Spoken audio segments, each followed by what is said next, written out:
சக்தியுடன் நேயர்களுக்கு வணக்கம். இன்று ஜூலை மாதம் 30ஆம் தேதி புதன்கிழமை.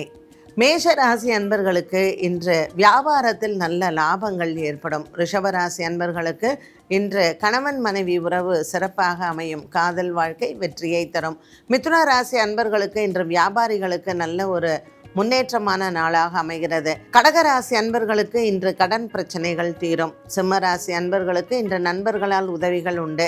கன்னிராசி நேயர்களுக்கு இன்று காலையில் நற்செய்திகள் காத்திருக்கிறது. துலாம் ராசி அன்பர்களுக்கு இன்று திடீர் பிரயாணங்களும் மற்றும் அலைச்சல்களும் உண்டு. விருச்சிக ராசி அன்பர்களுக்கு இன்று மனதில் இருக்கக்கூடிய குழப்பங்கள் தீரும். தனுசு ராசி நேயர்களுக்கு கணவன் மனைவி உறவு சிறப்பாக அமையும். பெரியவர்களின் ஆரோக்கியத்திலேயும் முன்னேற்றங்கள் உண்டு. மகர ராசி நேயர்களுக்கு புதிய நண்பர்களிடத்தில் எச்சரிக்கை தேவை. கும்பராசி நேயர்களுக்கு இன்று பணம் கொடுப்பது வாங்குவதில் கவனம் தேவை. வியாபாரிகளும் கடன் வாங்குவதில் கவனம் வேண்டும். மீன ராசி நேயர்களுக்கு இன்று பிள்ளைகளால் இருந்து வந்த பண பிரச்சனைகள் தீரும்.